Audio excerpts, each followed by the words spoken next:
It's March. I can't believe how fast 2025 is going by, especially with all these headlines. So today we're back with a fresh off the press February housing stats and updates on our economy and how they impact the housing market.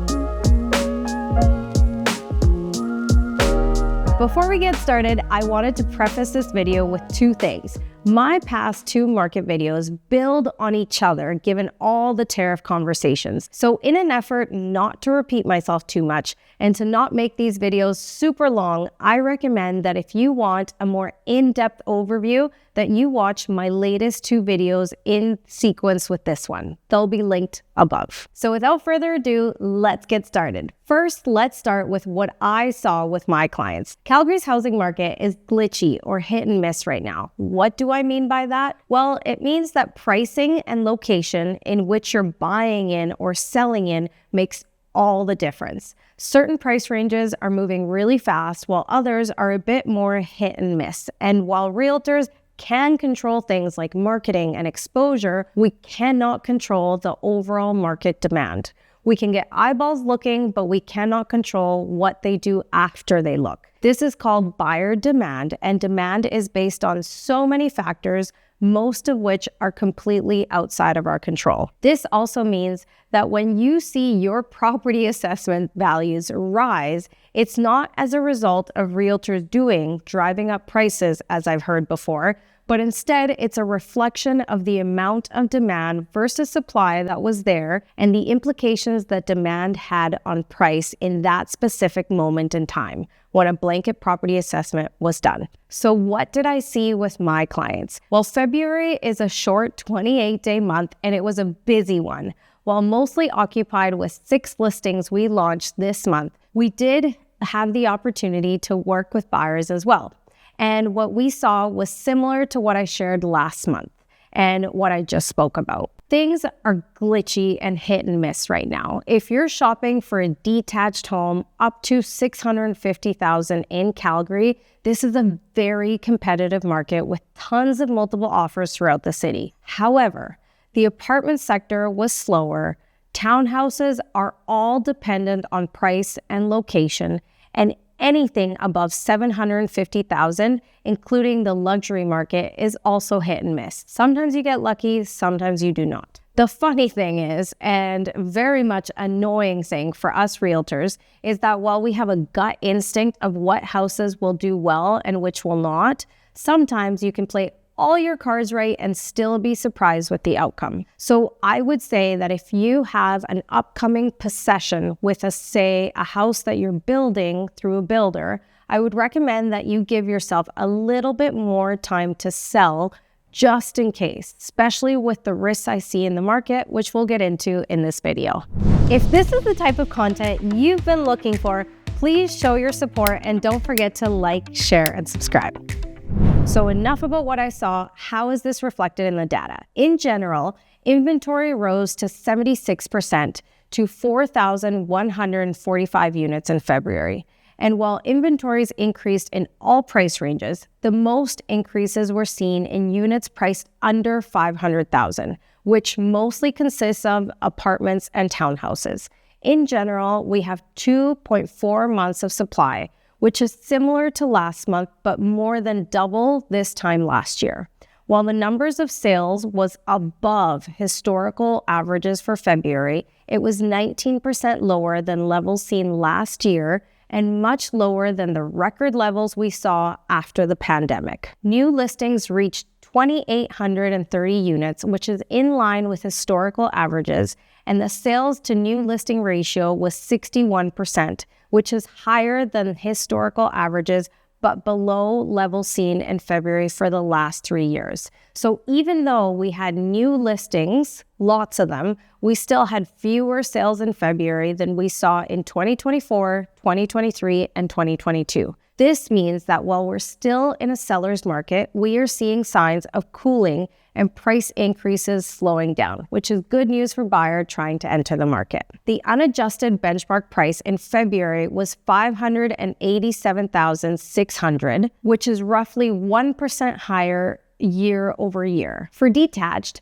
sales in February slowed to 756 units, which is 20% lower than last year, and new listings increased by almost 6%. With 1,698 total units available in the market, this is an increase of 61% compared to 2024. While months of supply improved across the city, the inner city and the northeast districts are trending towards more balanced conditions, while the south and northwest remain limited in supply at approximately 1.6 months of supply. This explains why the unadjusted benchmark price rose to $760,500, which is 5% higher than last February. Prices rose across all districts, with the largest increases occurring in the city center at almost 8% price growth. Semi-detached inventory increased by 7% compared to 2024, while sales fell by almost 14% compared to 2024. So the gap between sales and new listings drove inventories up by 46%, even though they still remain below long-term averages for this property type.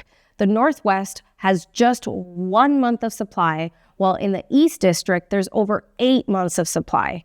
Going back to what I was saying about price and location, the unadjusted benchmark price pushed past peak seasonal levels to an almost 7% increase year over year to $683,500, with the largest price growth areas being the city center and south districts at almost 8% price growth. For row or townhouses, year-over-year sales fell by 9%, while new listings increased by almost 4%. But despite this, sales and new listings remain above long-term averages, with the tightest conditions being in the South and East districts at just shy of 1.5 months of inventory, while the North and East district has almost 3 months. The unadjusted benchmark price is up 3% year over year at $446,880, with the biggest price gains going to the East districts at 12% increase compared to last year. In case you're wondering what communities are included within each district, I've linked the Calgary Real Estate Board's community map for 2025 down below so that you can see exactly which district you fall into, as there are slight variations on what's included, and it's not just dependent on the quadrant of the city you live in. For apartments, sales are 26% lower than last year and still well above long-term averages. We saw over 850 apartment units hit the market in February, which is the highest amount on record for this month, and this increased inventories by 90%. The months of supply reached 3.1 months, which is a 155% increase over 2024, but still well below record levels seen in the period between the 2014 oil crash and the pandemic. Remember that the apartment sector in Calgary suffered for about 10 years following the 2014 oil crash. The unadjusted benchmark price was $334,200, which is still almost 4% above the prices seen this time last year, and the largest price growth occurred in the West District at over 8%. So overall, Calgary's real estate market remains robust. There's no one-size-fits-all, and your property type, location, buying, and selling price are very important factors to account for, along with inventory levels when coming up with a plan for you. While inventory levels increased amongst all property types in Calgary, this wasn't just the case here locally, as the Canadian Real Estate Association, or CREA, who tracks housing data across Canada, also reported an 11% jump in new listings, which was the largest seasonally adjusted monthly increase in new supply on record going back to the late 1980s.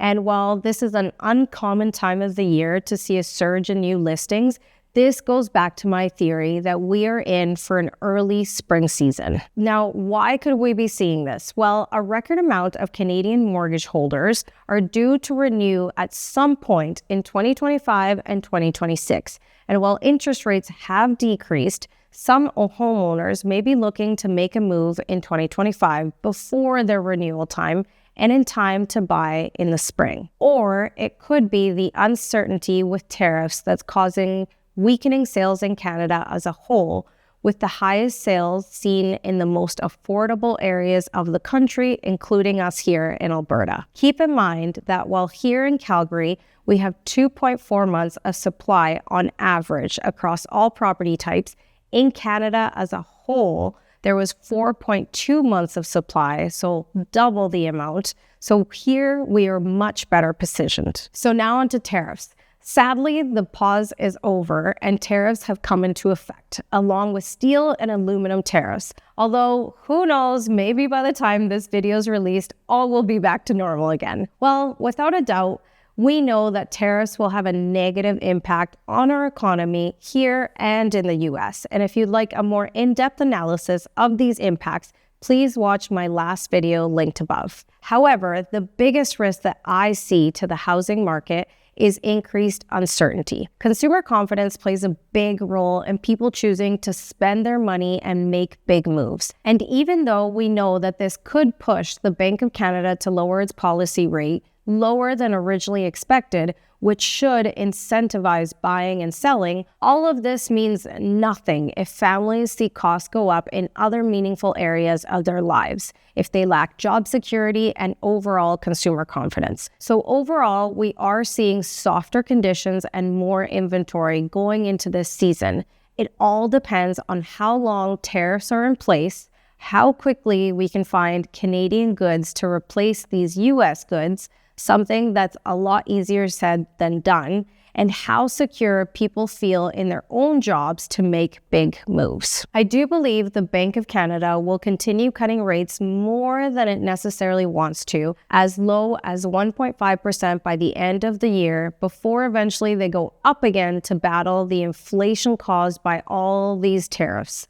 And though I do think it could be a bumpy ride ahead, breakthroughs are born out of crisis. And I believe that this is sadly the wake-up call that Canada needed to get more pipelines built, send more oil to other countries and to Eastern Canada. A new Angus Reid poll found that 79% of Canadians agree that the country needs to ensure it has oil and gas pipelines running from sea to sea across the country. The Trans Mountain Expansion TMX project shows what can happen when major pipeline projects get built. In 2024, Canadian crude oil exports to Asia surged from 49 million in 2023 to 3.6 billion. And we need to turn our attention to increasing internal and external trade, getting major projects built, and decreasing our reliance on the United States. Alberta is a resilient province, and this is a huge opportunity to set ourselves up for long-term economic success. While tariffs create near-term challenges, they also reinforce the need for businesses to diversify markets, strengthen supply chains, and invest in innovation. Moves that can ultimately position Calgary companies for greater stability and success now and into the future. So with that, I hope that you'll join me next month for my next market update. And in the meantime, please don't forget to like, share, and subscribe. And stay tuned for a lot more beautiful listings and more content coming your way very soon.